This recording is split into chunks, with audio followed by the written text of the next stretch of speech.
আমরা কেন কৃষ্ণ কল্যাণীকে দাঁড় করিয়েছি? তিনি কাজের মানুষ।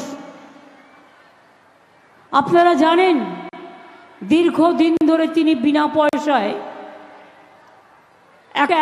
একটা মোবাইল গাড়িতে করে বিনা পয়সায় খাবার দিতেন, রুটি আর সবজি দিতেন।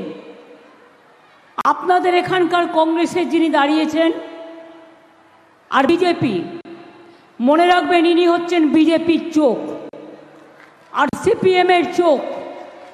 সিপিএম হচ্ছে বিজেপির চোখ আর বাংলায় কংগ্রেস হচ্ছে বিজেপির চোখ। এরা ভোটে দাঁড়িয়েছে, এদের একটাই কাজ, জানে জিতবে না, যদি মুসলিমদের মধ্যে ভোটটা কাটাকাটি করে বিজেপিকে জিতিয়ে দেওয়া যায় সেই জন্য। আমি শুনেছি তিনি নাকি মানুষের কাছে পয়সা চাইছেন, বলেছেন আমার পার্টির পয়সা নেই।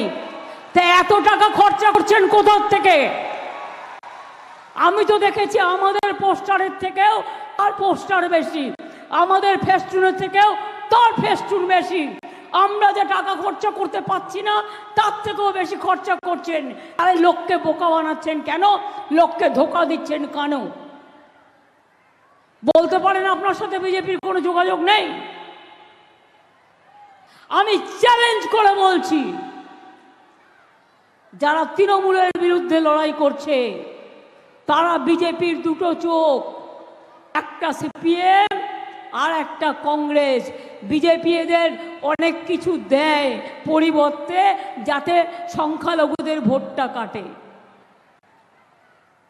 আমি হিন্দু মুসলমান বলে নয়, আমি সবাইকে বলবো, যারা গদ্দার, যারা বিশ্বাসঘাতক, তাদের একটি ভোটও দেবেন না।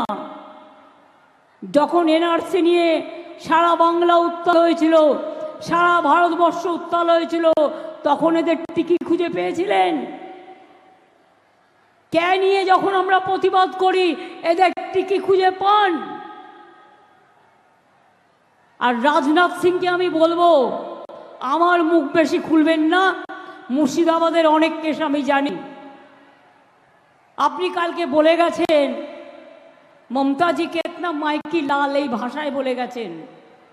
বাংলার লোকেরা এই ভাষা বলে না।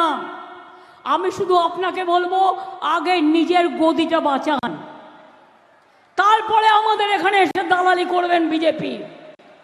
আপনি কতটা আদর পান, কতটা সমাদর পান, বিজেপি তো আপনাকেই পাত্তা দেয় না।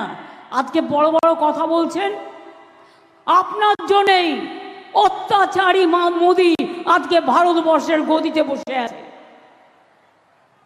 আফসোস হওয়া দরকার।